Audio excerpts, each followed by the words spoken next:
Okay, well, I was in Colombia for a while trying to learn some Spanish, and I was on my hammock and looked over at my dining table and saw a bunch of bananas and played my guitar, and that was it. I played it for Cherry Tree Music, and then Shaggy heard it, and there was word of him potentially being on it, and here we are. Yeah, man. I liked it because it was a little risque. Had some innuendos to it that really attracted me. It's right up my alley. I mean, wasn't me, that type of thing. It just kind of works. No, I thought it was a great song, and we just kind of got it and just kind of tweaked some of the production here and there, and I jumped on it, and the rest is history. We're out here, putting smiles on people's faces and telling them to make sure they get bananas. Yeah, man. Well, the video, I was on tour in Australia, and they booked me in Sydney to shoot my part in the green screen. Shaggy did his part in New York, right? Yeah. And then the office scene was done in LA, so all that molded together, and we have the music video. We just wanted something fun and exciting for people to enjoy, and I think we definitely accomplished that. I remember watching it on Beetlejuice, and I was just like, I think this is a really catchy song, so I said, you can't go wrong with it. And I mean, since I've been performing it with Shaggy, everybody's just repeating it everywhere we go, so it's catchy for sure. Yeah, man. The fun thing about it is that I actually did that song in 1992.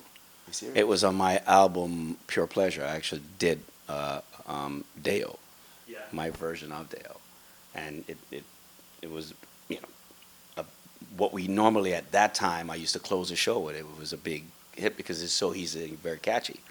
But when this version, mine was a real fun kind of one, but this one has got that little edge to it that I really love.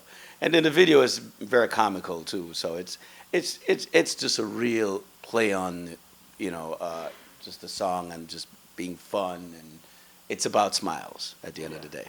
I always think that the key to a hit record is to do something that is relatable. You know what I mean? As long as it's relatable to people and just general people in life, you got a shot. You know what I'm saying? And the thing about it is relationships are the greatest things to write about because everybody deals with it. Whether you're young, old, black, white, straight, gay, whatever it is. Relationships. If I start talking about politics, it might fly over your head because I'm not into politics or whatever. You talk about religion, that's not my religion, whatever it is. But relationships, you know what I mean? So it's like it wasn't me, you know what I mean? It's either you're banging, somebody banging, you wish you're banging. It works.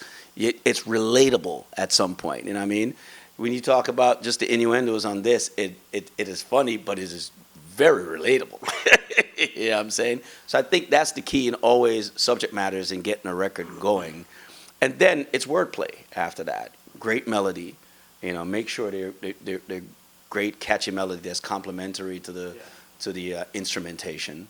And those are the formulas that I've used, and I always get to the point right away.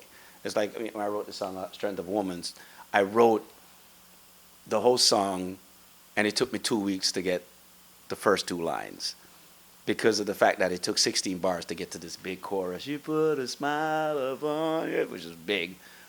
But then it took too long, and it took me another 2 weeks to come up with so amazing how this world was made. I wonder if God is a woman. Boom. That was it. You know what I'm saying? I got your attention. And I mean, I always said, because back in the days when they used to do records, they used to research records by calling call-outs, where they go call people's homes and they play like 6, 7 records every evening, and they only play the front part or maybe skip to the hook. That was it. So when they're playing 6, 7 records, if you're not catching them in the first 2 lines, nope, don't like that. Keep it moving. Keep it moving. So I always write like that, where it jumps straight at you, out the box. Well, I mean, I just go to the Billboard top 10. That's my go-to. I mean, recently it's just been mostly rap songs. Yeah. So I'm just like, when is Ed Sheeran or Adele coming up with a new album? I need some more content. But as far as the the banana song, I try to include as many people as I can. So in the first verse, we speak about Colombia and the Latin American culture. Then in Shaggy's verse, Spain, Sweden, Ghana, and Japan. And then talk about girls from France. So we kind of include everybody, making everybody feel like a part of it, and then pushing from there. So that's my little addition to it. Funny enough, I never really paid attention to, the countries. I just Girls was. I know. Man, you just got me from Girls. It's okay. I When you didn't. got I didn't. caught, as long as you got caught, then Yeah. you got